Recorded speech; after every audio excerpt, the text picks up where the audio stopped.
ہے کہ جس شخص نے ان کلمات کو دن کے وقت یقین کے ساتھ پڑھا، یقین کے ساتھ، جی، اور پھر اسی دن شام ہونے سے پہلے اس کا انتقال ہو گیا تو وہ اہل جنت میں سے ہوگا۔ سبحان اللہ۔ اور اسی طرح جس نے رات کے وقت ان کلمات کو یقین کے ساتھ پڑھا اور پھر صبح ہونے سے پہلے اس کا انتقال ہو گیا تو وہ بھی اہل جنت میں سے ہوگا۔ یہ ایک بہت بڑی بشارت ہے، ایک ضمانت ہے۔ لیکن یہاں آج کے اس تفصیلی جائزے میں خوش آمدید۔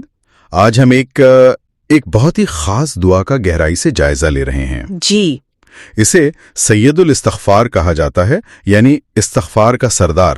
ہمارے پاس اس موضوع پر ایک ویڈیو کلپ کا اقتباس ہے۔ صحیح۔ اور ہمارا مقصد ہے کہ اس کلپ کی روشنی میں اس دعا کے پرتوں کو کھولیں، اس کے معنی سمجھیں اور اس سے جڑے ہوئے ایک بہت بڑے وعدے پر بھی غور کریں۔ بالکل، یہ بہت اہم دعا ہے۔ فراہم کردہ مواد میں تو اسے بخشش مانگنے والی دعاؤں میں سب سے اونچا مقام دیا گیا ہے۔ جی ہاں، بالکل، سردار کہا گیا ہے اسے۔ تو آئیے دیکھتے ہیں کہ ان الفاظ میں ایسی کیا خاص بات ہے۔ آخر یہ صرف الفاظ تو نہیں لگتے ہیں نا، ایک پوری کیفیت کا بیان لگتا ہے۔ درست، یہ ایک مکمل پیکج ہے۔ دعا کا آغاز ہوتا ہے اللہم انت ربی لا الہ الا انت، جی، اے اللہ تو میرا رب ہے، تیرے سوا کوئی عبادت کے لائق نہیں۔ یہ تو بالکل بنیاد ہے، شروع یہاں سے ہوتا ہے۔ بالکل۔ تو یہاں اللہ کی حاکمیت، اس کی یکتائی کا اقرار ہے۔ اس پہلے جملے کی کیا اہمیت بتائی گئی ہے مواد میں؟ دیکھیں، یہ صرف ایک رسمی جملہ نہیں ہے، مواد اس بات پر کافی زور دیتا ہے کہ یہ اصل میں پوری دعا کی بنیاد ہے۔ اچھا۔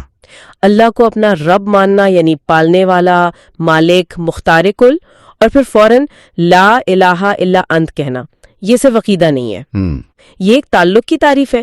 گویا بندہ کہہ رہا ہے کہ میری زندگی کا مرکز، میری تمام امیدیں، میرا سارا خوف، سب کچھ صرف تجھ سے وابستہ ہے۔ تو یہ باقی دعا کے لیے ایک بہت مضبوط، آپ کہہ رہے ہیں، فاؤنڈیشن فراہم کرتا ہے۔ اور پھر فوراً اس کے بعد آتا ہے خلقتنی وانا عبدک، جی، تو نے ہی مجھے پیدا کیا ہے اور میں تیرا بندہ ہوں۔ یہ تعلق کو اور واضح کر دیتا ہے۔ بالکل۔ صرف خالق مان لینا کافی نہیں، بلکہ خود کو اس کا عبد یعنی بندہ، غلام تسلیم کرنا۔ اس میں کیا گہرائی ہے جیسا کہ ویڈیو کلپ میں بتایا گیا؟ ہاں، یہاں نقطہ یہ ہے کہ عبد کا جو تصور ہے نا، وہ صرف عبادت گزار ہونے سے کہیں زیادہ وسیع ہے۔ اچھا۔ فراہم کردہ تفصیلات کے مطابق یہ مکمل سپردگی، اطاعت کا اور ملکیت کا اقرار ہے۔ ملکیت کا بھی؟ جی، یہ تسلیم کرنا کہ میرا وجود، میری صلاحیتیں، میری زندگی، سب کچھ اسی خالق کی دین ہے اور میں اس کے سامنے جواب دہ ہوں۔ صحیح۔ یہ جو بندگی کا احساس ہے، یہی دراصل انسان کو اس کی اصل حقیقت سے، اس کے اپنے مقام سے روشناس کراتا ہے اور تکبر سے بچاتا ہے۔ یہ پہلا قدم ہے خود کو صحیح جگہ پر رکھنے کا، خالق کے سامنے ایک مخلوق، ایک بندہ۔ ٹھیک۔ تو پہلے تعلق واضح ہو گیا، اللہ رب، معبود، خالق، اور میں اس کا بندہ۔ ٹھیک۔ اس کے بعد ایک عزم کا اظہار آتا ہے، وَأَنَا عَلَىٰ عَهْدِكَ وَوَعْدِكَ مَا اسْتَطَعْتُ، جی، اور میں تیرے عہد اور تیرے وعدے پر قائم ہوں جتنی مجھ میں استطاعت ہے۔ یہ عہد اور وعدہ یہ کیا ہیں جن کا یہاں ذکر ہے؟ اچھا سوال ہے۔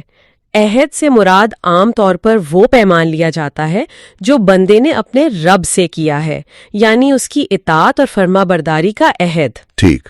اور وعدہ سے مراد اللہ تعالیٰ کے وہ وعدے ہیں جو اس نے اپنے فرما بردار بندوں سے کیے ہیں، جیسے جنت، اجر و ثواب وغیرہ۔ اچھا۔ تو بندہ گویا کہہ رہا ہے کہ میں اس بندگی کے عہد کو نبھانے اور تیرے وعدوں پر یقین رکھتے ہوئے زندگی گزارنے کی کوشش میں لگا ہوا ہوں۔ لیکن اس میں یہ جو حصہ ہے ما استطاعت، جتنی مجھ میں استطاعت ہے، اس کا اضافہ کیوں اتنا اہم ہے؟ مواد اس پر کیسے روشنی ڈالتا ہے؟ جی، یہ بہت اہم نقطہ ہے۔ ویڈیو کلپ اس کو بہت اہمیت دیتا ہے۔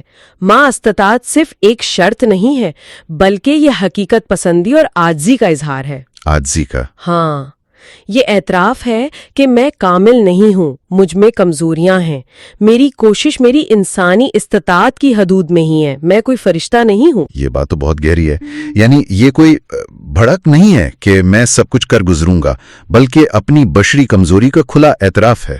بالکل۔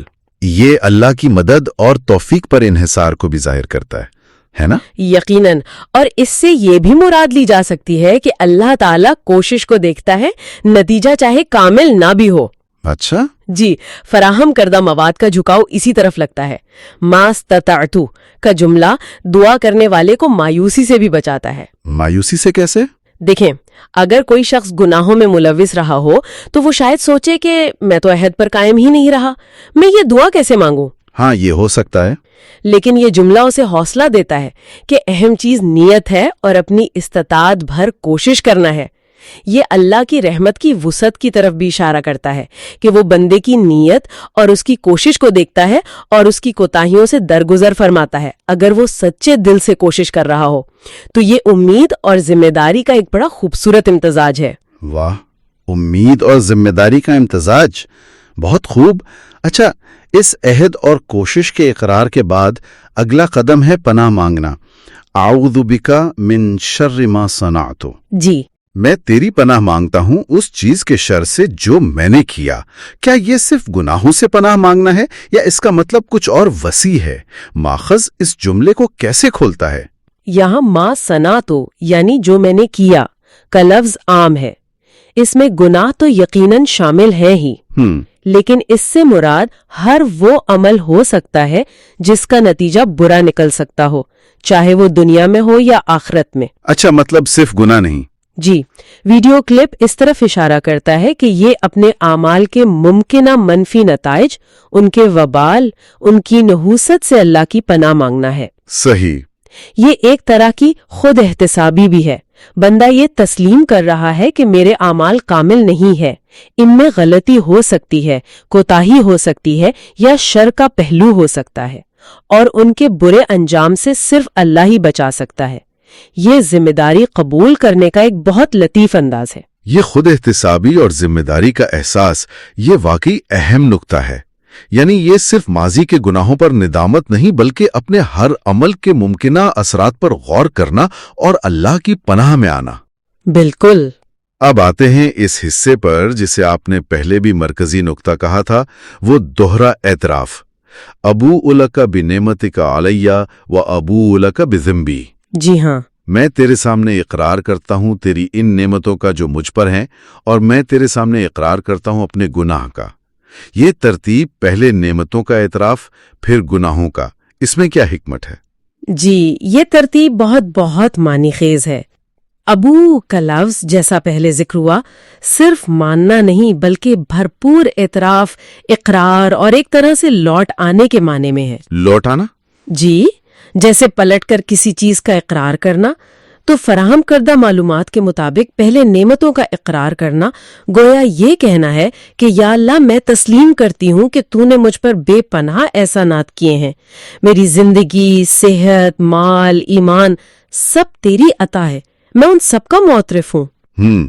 اس اعتراف کے فوراً بعد جب بندہ کہتا ہے وَأَبُوءُ لَكَ بِذَنبِي، اور میں اپنے گناہ کا بھی اقرار کرتا ہوں، تو اس گناہ کی سنگینی اور اپنی ناشکری کا احساس بہت شدید ہو جاتا ہے۔ اچھا، تو نعمتوں کا شعور گناہ کے احساس کو اور گہرا کر دیتا ہے۔ یہ تو ایک نفسیاتی حقیقت سی لگتی ہے۔ بالکل، یہ ایسا ہی ہے جیسے آپ کسی محسن کے سامنے پہلے اس کے احسانات گنوائیں اور پھر اپنی غلطی کا اعتراف کریں۔ صحیح۔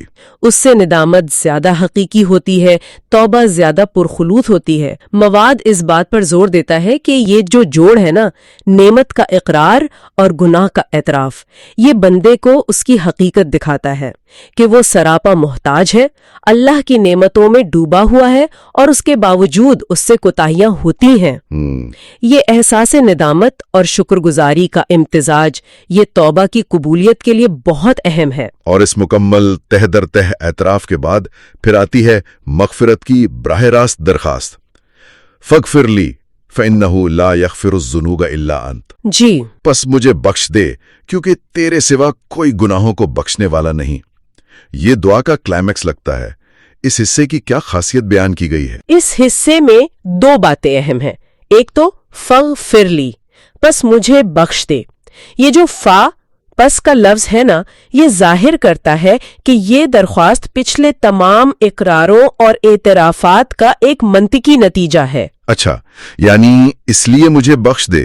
بالکل، گویا بندہ کہہ رہا ہے کہ چونکہ تو میرا رب ہے، میرا خالق ہے، میں تیرا بندہ ہوں، میں عہد پر قائم رہنے کی کوشش کرتا ہوں، میں اپنے اعمال کے شر سے تیری پناہ مانگتا ہوں، میں تیری نعمتوں اور اپنے گناہوں کا معترف ہوں، اس لیے اب میری یہ التجا ہے کہ مجھے بخش دے۔ اور دوسرا حصہ فَإِنَّهُ لَا يَغْفِرُ الذُّنُوبَ إِلَّا أَنْتَ۔ جی، یہ حتمی اور قطعی اعلان ہے کہ بخشش کا اختیار صرف اور صرف اللہ کے پاس ہے، کوئی اور نہیں بخش سکتا۔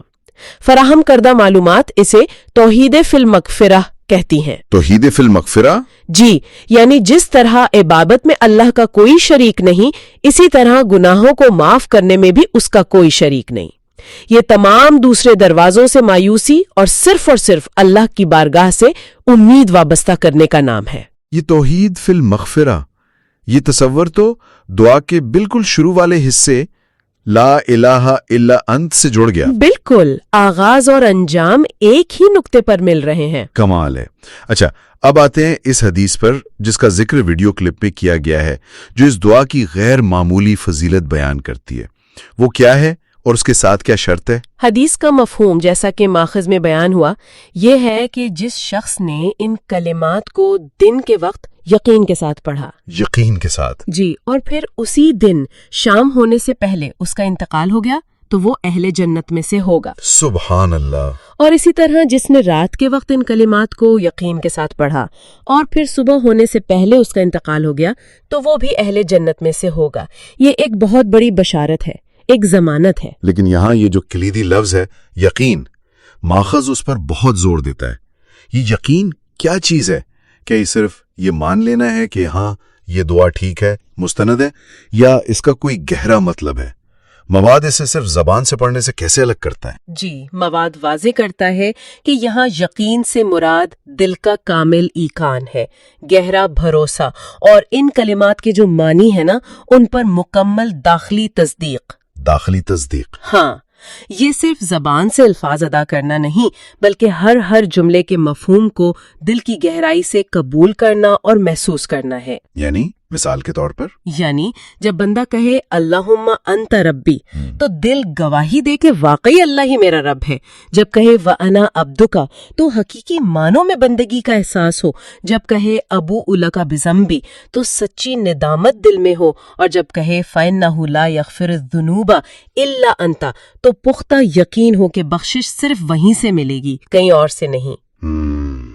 یہ کیفیت، یہ داخلی حضوری، یہی وہ یقین ہے جس کا ذکر ہے۔ یہ رٹا نہیں ہے، یہ روح کی آواز ہے۔ تو یہ ایک مکمل داخلی کیفیت کا نام ہوا جو الفاظ کے ساتھ ہم آہنگ ہو۔ یہ تو پھر ایک بہت اونچا معیار لگتا ہے تو کیا مواد اس بات پر بھی کچھ کہتا ہے کہ یہ یقین کیسے حاصل کیا جائے؟ دیکھیں، مواد براہ راست یقین کیسے حاصل کریں کہ مطلب سٹیپس تو نہیں بتاتا، اچھا، لیکن دعا کا پورا ڈھانچہ اور اس کی جو تشریح ہے اس سے یہ ضرور ظاہر ہوتا ہے کہ ان کلمات کے معنی پر غور و فکر کرنا، اللہ کی عظمت، اپنی بندگی، اپنی حقیقت، اللہ کی نعمتیں، اپنی کوتاہیاں، ان کو بار بار ذہن میں لانا اور اللہ کی رحمت پر کامل بھروسہ رکھنا، یہ سب چیزیں یقین کی کیفیت پیدا کرنے میں مددگار ہو سکتی ہیں۔ صحیح۔ مواد کا اختتام بھی اسی بات پر ہوتا ہے کہ جو اس یقین کے ساتھ یہ کلمات ادا کرے گا اس کے لیے جنت کی ضمانت ہے، اور یہ بھی کہ ان کلمات کی گہرائی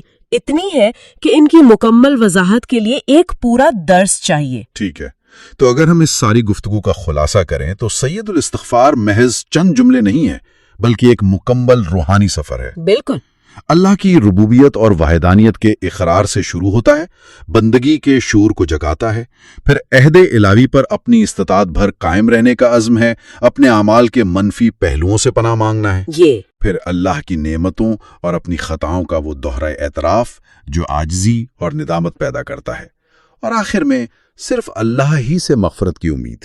اور ان سب کی بنیاد وہ یقین، ہاں، وہ یقین جو محض الفاظ نہیں بلکہ دل کی گہرائی سے نکلی ہوئی تصدیق ہے۔ بالکل، اور جو بات مجھے خاص طور پر متاثر کر گئی وہ نعمتوں کے اعتراف، گناہوں کے اعتراف اور پھر مغفرت کی درخواست کے درمیان کا تعلق ہے۔ جیسا کہ مواد میں پیش کیا گیا، یہ ترتیب یہ انسان اور خدا کے تعلق کی ایک بہت ہی بنیادی نفسیات کو ظاہر کرتی ہے۔ پہلے احسان مانو یعنی شکر، پھر غلطی مانو یعنی ندامت، اور پھر معافی مانگو یعنی امید۔ شکر، ندامت، امید۔ جی، یہ قدم بقدم عمل بندے کو روحانی طور پر صاف کرتا ہے اور اسے اپنے رب کے قریب لاتا ہے۔ یہ صرف ایک دعا نہیں، یہ تو ایک مکمل تزکیہ نفس کا عمل ہے جسے ان مختصر الفاظ میں سمو دیا گیا ہے۔ اور آخر میں سننے والوں کے لیے ایک نقطے پر غور کرنے کی دعوت چھوڑتے جاتے ہیں۔ فراہم کردہ مواد بار بار یقین کے ساتھ پڑھنے پر زور دیتا ہے۔ جی، ایمان، بندگی، عہد، اعتراف اور توبہ کے اتنے گہرے اور جامع بیانات پر مشتمل ان کلمات کو ادا کرتے ہوئے اس درجے کا حقیقی داخلی یقین پیدا کرنے کا تجربہ کیسا ہوگا؟ یہ صرف الفاظ دہرانے سے آگے بڑھ کر ان کی روح کو اپنے اندر اتارنے کا عمل ہے۔ صحیح۔ شاید اس کیفیت تک پہنچنے کی کوشش کرنا یہ بذات خود ایک بہت اہم سفر ہے۔ ومن احسن قولا ممن دعا الى الله وعمل صالحا وقال انني من المسلمين۔